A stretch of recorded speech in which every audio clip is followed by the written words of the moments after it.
ফারুক রাদিয়াল্লাহু তাআলা আনহু আমাদের সুপার হিরো, আমাদের সবাই বলেন আমাদের, উনি কত বড় সুপার হিরো শুনেন। উনি জুমার খুতবা দিচ্ছেন, কি দিচ্ছেন? মসজিদে নববীতে খুতবার মাঝখানে হঠাৎ বললেন, ইয়া সারিয়াতাল জাবাল, ইয়া সারিয়াত ইবনে জানিমিল জাবাল। এই কথা বলেই আবার খুতবা দিতে শুরু করলেন। ওনার এই ইয়া সারিয়াত ইবনে জানিমিল জাবালের সাথে আগের কথারও কোনো মিল নাই, পরের কথারও কোনো মিল নাই। জুমার নামাজের পর মুসল্লি সাহাবারা ধরলেন, বললেন, ইয়া আমিরাল মুমিনিন। খুতবার মাঝখানে হঠাৎ করে ইয়া সারিয়াত ইবনে জালিমিল জাবাল বলে আপনি চিৎকার করলেন কেন? আপনার এই বাক্যের সাথে আপনার খুতবার আগের বাক্যের কোনো মিল নাই, আপনার খুতবার পরের বাক্যেরও কোনো মিল নাই। এই কথা আপনি কারে বললেন, কারে উদ্দেশ্য করে বললেন? এই কথার তাৎপর্য কি আমাদেরকে বুঝিয়ে বলেন।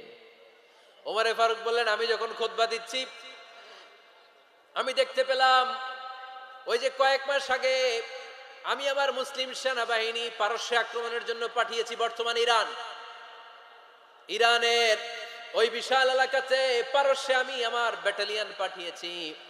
আমি হঠাৎ করে দেখতে পেলাম আমার মুসলিম বাহিনীর সেনাপতি যুদ্ধের এক পর্যায়ে তার ডানে আছে উপত্যকা, বায়ে আছে পাহাড়, সে পাহাড়ি রাস্তা ছেড়ে দিয়ে উপত্যকার দিকে যেতে শুরু করেছে। আমি দেখতে পেলাম আমার মুসলিম বাহিনী যদি উপত্যকার দিকে ছুটে বেড়ায়, কাফির মুশরিকরা আমার মুসলিম বাহিনীকে কচুকাটা করে ফেলবে। তাই আমি এখান থেকে তাদেরকে কমান্ড দিয়ে বলেছি, ইয়া সারিয়াতাল জাবাল, উপত্যকার দিকে নয় পাহাড়ের দিকে যাও, তাহলেই তোমাদের বিজয় নিশ্চিত হয়ে যাবে। উপত্যকার দিকে যেও না, ইলাল জাবাল, ইলা সারিয়াতিল জাবাল, পাহাড়ের দিকে ছোট। সাহাবারা অবাক, ঘটনা কি? উনি বসে আছেন মদিনায় মসজিদে নববীর মিম্বারে দাঁড়িয়ে, উনি যদি ইয়া সারিয়াতাল জাবাল বলে, এটা কি ইরানে যাবে নাকি? ও মিয়া, তখনকার সময়ে বর্তমানের মতো মোবাইল ছিল নাকি? ইন্টারনেট ছিল নাকি? কিছু ছিল? খালি মুখে আমি যদি বলি ইয়া সারিয়াতাল জাবাল, এটা ইরানে যাবে, ইন্ডিয়ায় যাবে, ঢাকাই তো যাবে না, ফরিদপুর শহরেই তো বসবে না, ঠিক কিনা? কিন্তু এটা আমিরুল মুমিনিন বিশ্বাসী সাহাবারা বিশ্বাস করে নিল। কিছু মুনাফিক ছিল, এরা কয় না, ঝামেলাস, এটা তো সম্ভব না। এক কাজ করি, এই সেনাপতি যখন বিজয়ী বেশে মদিনায় ফিরে আসবে আর আমরা ধরবো। এরা দিন গুনতে লাগলো, এই সেনাপতি মুসলিম বাহিনী নিয়ে পারস্য জয় করে কবে ফিরে আসবে। এই মুনাফিকের দলগুলো কখনো সেনাবাহিনীকে অভ্যর্থনা জানাতে যেত না, কিন্তু এইবার সবার আগে মদিনার উপকণ্ঠে যে সেনাপতিদেরকে অভ্যর্থনা জানানোর জন্য ফুল নিয়ে রেডি, ফুল নিয়ে দাঁড়ায়। সেনাপতি ঢুকার সাথে সাথে ধরছে, এই সেনাপতি কোত্থেকে আসছে? কয় পারস্য জয় করে আসছে। কয় এমন এমন দিন, জুমার দিন দুপুর বেলা যুদ্ধের মাঝখানে আমিরুল মুমিনিনের কণ্ঠের কোন কথাবার্তা শুনছো নাকি? সেনাপতি অবাক, কয় তোমরা জানলা কেমনে? শুনছি তো। সুবহানাল্লাহ পড়বেন না? আমরা যুদ্ধে একটা ভয়ঙ্কর অবস্থার মধ্যে ছিলাম, পেছন থেকে শত্রু আমাদেরকে আক্রমণ করতে শুরু করে দিল। ডানে যাব না বায়ে যাব, সামনে যাব নাকি পেছনে যাব, রাস্তা খুঁজে পাচ্ছি না।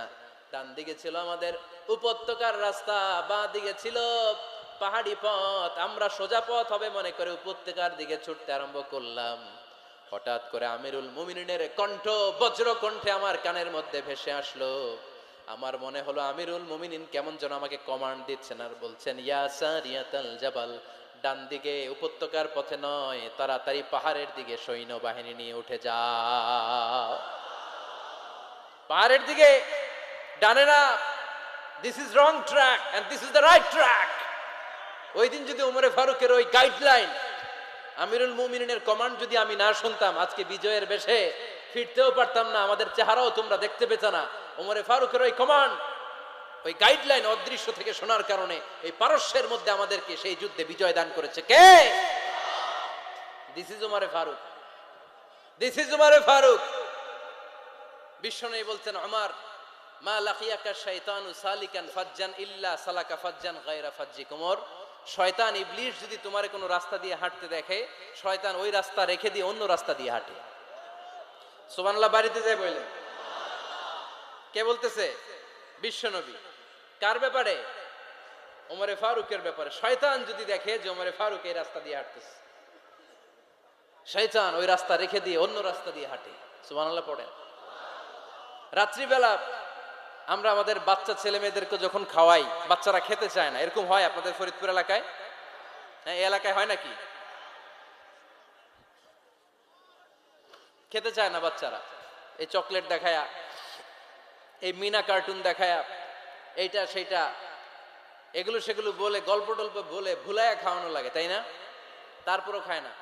আমারও ছোট মেয়ে আছে, খেতে চায় না, এইটা সেইটা এমনি সেমনে খাওয়ানো লাগে। তো শেষে না পেরে মা বাবা বলতে বাধ্য হয়, ওই যে ভূত আসতেছে, ভূত, তাড়াতাড়ি তাড়াতাড়ি খাও, নাহলে যে ভূত ধরবে তোমারে। ওই যে বাঘ আসতেছে, বাঘ, তাড়াতাড়ি খাইলে নাহলে বাঘে কামড়াবে। বলি না আমরা? আপনারা কি বলেন? ভূত। আর কি বলেন? হ্যাঁ হ্যাঁ, আচ্ছা, এক এক জায়গায় এক একটা আমরা বলি, ভূত আসবে, বাঘ খাবে, ভাল্লুক খাবে, তাড়াতাড়ি খাও।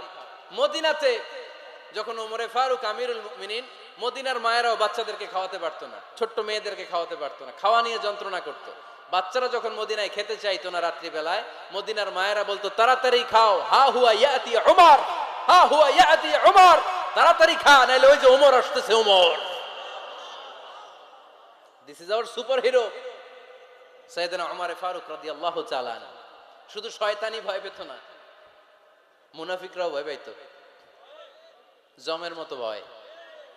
শুধু তাই না, আমাদের আম্মাজান বিষ্ণু ইসা ইসলামের স্ত্রীরাও ওমর ফারুককে ভয় পেতেন।